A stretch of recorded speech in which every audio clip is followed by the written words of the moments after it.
we want to show something what Chess.com is doing.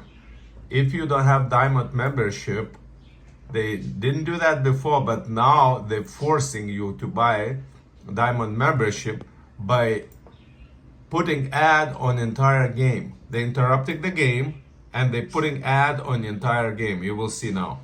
During the game, they will do that how many times? 2, 3? Usually like 2.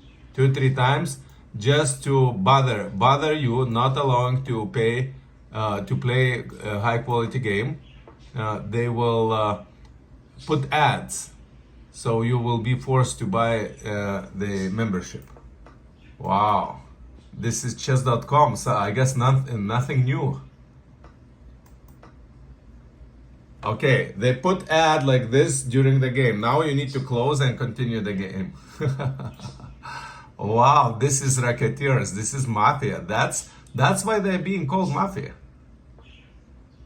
They're forcing people to buy membership, or they will make sure your game will be nasty. They're gonna interrupt you. They're gonna ruin your game. Interesting, right? Let's see when they're gonna interrupt again. Hikaru is doing good.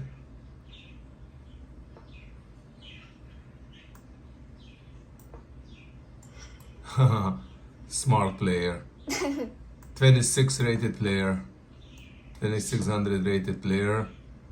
And he just get under the pin and then resign. Okay.